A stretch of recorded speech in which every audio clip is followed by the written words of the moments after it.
Os livros do Títulos, terceiro capítulo. A primeira vez que eu vi Constança foi na festa de aniversário de um colega de classe. Ela foi convidada porque era a melhor amiga da irmã mais velha dele. Eu tinha 16 anos, ela 18. Eu vinha pelo corredor, fingindo que lia O Grande Mentecapto, de Fernando Sabino, e entrei no escritório dos donos da casa buscando o cenário ideal para encenar o meu retiro intelectual. Junto à estante que cobria toda a parede do fundo havia uma poltrona. E lá estava ela, confortavelmente sentada, e lia. Ela sim, verdadeiramente lia Un barrage contre le Pacifique, de Marguerite Duras. Constância não deu atenção a mim. Levantou os olhos do livro apenas porque a minha sombra lhe cortou momentaneamente a luz. Largou-me um meio sorriso gentil, desses que são destinados a desconhecidos, e voltou à leitura. Já eu sofri um abalo sísmico. Embora já conhecesse a paixão de vista, naquele momento fui apresentado a ela pessoalmente e sem nenhuma formalidade.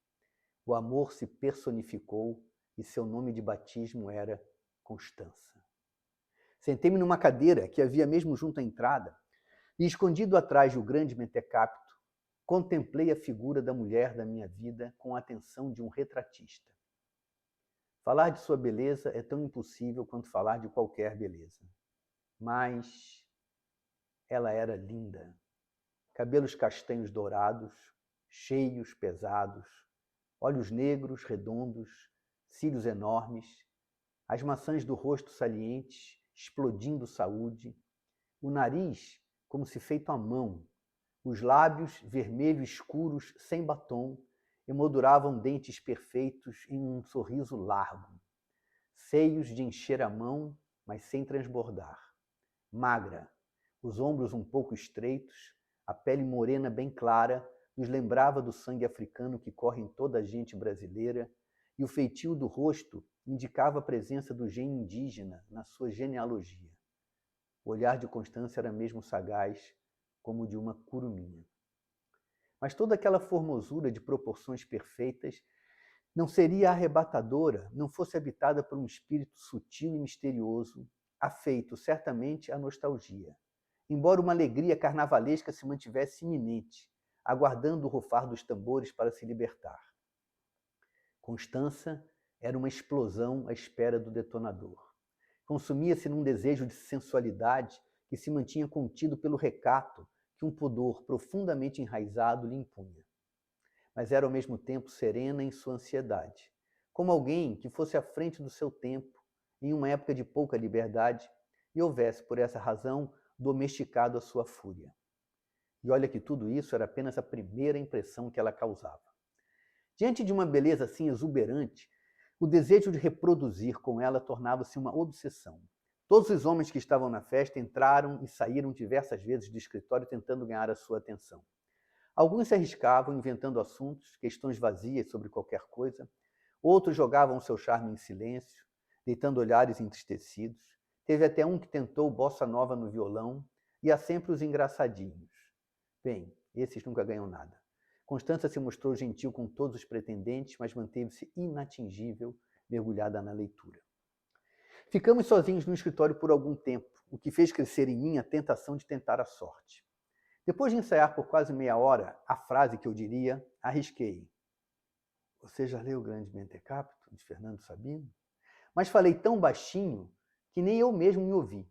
Censurei minha covardia e, confiante de que a frase estava bem construída, me lancei numa segunda tentativa. Mas a voz me saiu ainda mais fraca e dessa vez claudicante.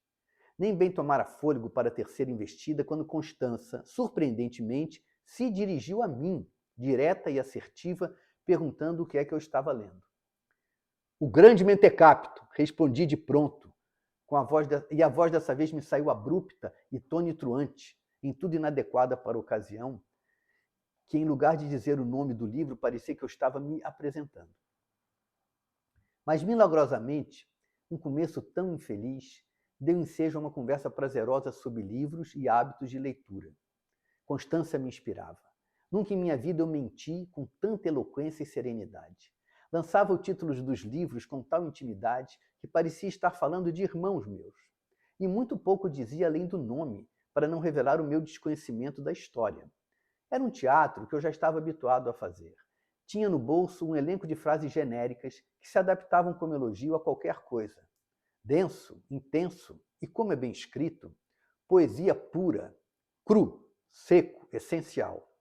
A informação preciosa que eu colhia com seu velhinho livreiro me bastava para escolher o elogio adequado a cada autor. Saí-me muito bem. Constância me acolheu como a um igual.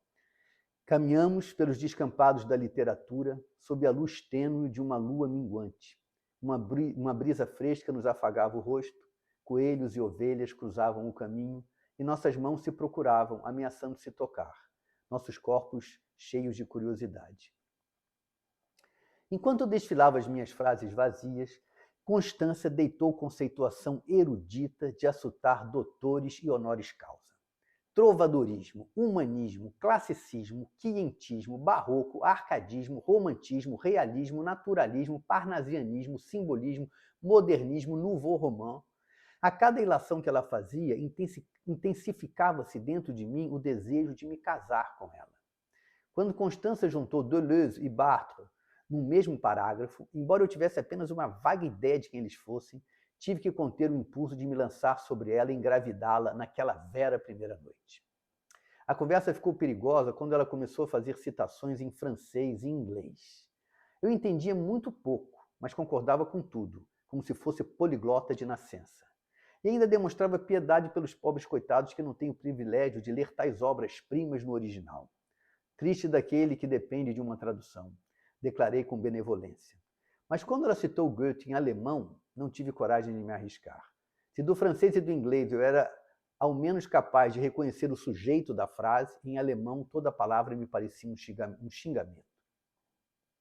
Confessei que Goethe eu só conhecia através da tradução francesa. Graças a Deus ela foi condescendente e traduziu a frase de um tal de Werther para um português primoroso que ela humildemente chamou de livre tradução. Depois eu descobri que o correto era Werther. Empolgada com a potência poética do texto, Constância se levantou para recitar de memória um parágrafo inteiro. Foi quando eu a vi de pé pela primeira vez. Que corpo bem construído guardava toda aquela sabedoria. Enquanto ela dizia o Werther, em alemão mesmo, eu admirava aquela figura que se movia sem esforço, como se não fizesse atrito com o ar. Constância dançava, embalada pela insuspeitada suavidade da língua alemã, que ela mesma declamava.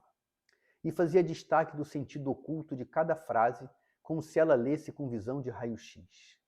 Um espetáculo.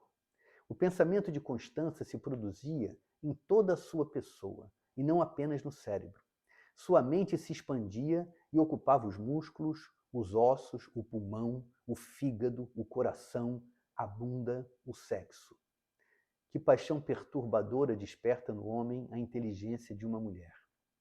Eu estava de tal maneira tomado pelo amor e assoberbado pelo desejo que esqueci completamente que era virgem.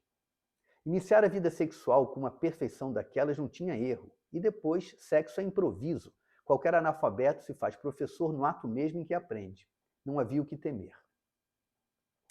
Eu já me via nu nos braços de Constância, quando ela concluiu a citação de Die Linden des Jungen Werther. Eu não sei falar alemão, tá? Perdão. É alguma coisa assim. E abruptamente olhou o relógio e deixou o escritório sem dizer nada. Fiquei desconcertado. Seria esse o fim daquela noite? O mundo se reconstruiu pesado sobre mim. Eu já não estava num descampado, mas sim no escritório dos pais do meu amigo. Já passava da meia-noite e eu tinha que ir para casa. Será que ela vai voltar? Fui atrás dela na sala. A festa estava quase vazia. O meu amigo se surpreendeu de ainda me ver por lá. Estou mesmo de saída. Feliz aniversário. Entrei no elevador e, para minha decepção, Constância não estava lá dentro. Uma desolação épica se abateu sobre mim. Perdi a mulher da minha vida. Gritei para dentro, me olhando no espelho. A porta do elevador se abriu, me oferecendo a visão da rua.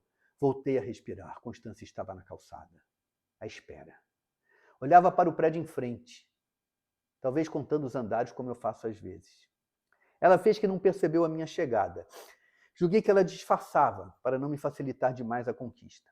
Enquanto caminhava em direção a ela, com passos pesados de homem, Eu ainda estudava a possibilidade de abraçá-la pelas costas, iniciar ali mesmo o contato físico pelo qual os nossos corpos tanto ansiavam. Mas fui precavido e apenas sussurrei ao pé do seu ouvido. En entendant Godot? Eu lembrava que en entendant é esperando em francês ou algo parecido. Foi quando um carro parou junto ao meio-fio e a porta do carona se abriu, exercendo sobre ela a atração de um buraco negro. Desconcertada com a simultaneidade dos acontecimentos, Constância improvisou com senso de humor. Godot chegou, estragando a festa. Eu não entendi a piada porque do tal do Godot eu só sabia que era o título de uma peça de teatro. Mas sorri mesmo assim. Para onde você vai? Quer carona? Ela perguntou sem vontade, tentando ajeitar o sem jeito da situação. Eu não tinha a menor condição de reagir serenamente àquela inesperada reviravolta do destino. Me sentia ligado à Constância como um asmático ao balão de oxigênio. Faria qualquer coisa para não me separar dela. Sim, respondi, usando a palavra sim de um jeito que ninguém usa. Entrei no carro pela porta de trás e me alojei no meio do banco. Que susto! Havia um homem ao volante. Por mais estúpido que possa parecer, eu estava certo de que seria a zelosa mãe de Constância que a teria vindo buscar na festa. Mas não. O motorista era um rapaz lindo de morrer, aparentando uns 22 anos de sol, praia e dinheiro. Ele me disse um simpático hello. Constância se apressou em explicar que eu era o amigo do irmão mais novo da amiga dela e que eu iria pegar uma carona até o Leblon. Leblon? Mais longe da minha casa suburbana, só o inferno. Mas seria uma humilhação muito grande sair do carro depois de ter entrado.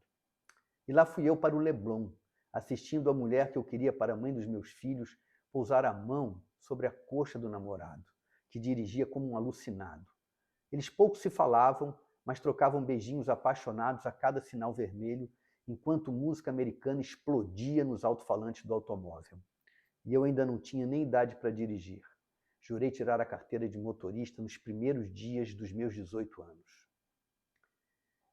O ônibus do Leblon para minha casa demorou quase 1 hora para passar. Eu estava tão cansado que já nem pensava em Constância. Só queria dormir para não morrer. O Português no Brasil, de Antônio Weiss. Balada de Amor ao Vento, de Paulina Tiziani. Terra Sonâmbula, de Mia Couto. Acordei às 6 da manhã, depois de umas poucas horas de um sono pesado, com o sol nascendo na minha janela. A voz de Constância, recitando o Werther, ecoava na minha cabeça antes mesmo que eu percebesse que já tinha acordado. E a imagem dela sentada na poltrona em frente à estante era tão presente como um sonho desses que nos assustam por serem mais reais do que a realidade. Talvez eu tenha sonhado com Constância a noite inteira e o sonho tenha atravessado o meu despertar e se mantido em ação, transmutado em pensamento, depois de eu já estar acordado. Seja como for, naquele momento, eu habitava o lugar mais fundo da minha pessoa, o centro onde nasce a fonte da vontade. E antes que o aborrecimento das tarefas diárias me roubassem a oportunidade, eu tomei a decisão da minha vida. Escrever um livro que, pela elegância do estilo e a grandeza da ambição, faria Constância se apaixonar por mim.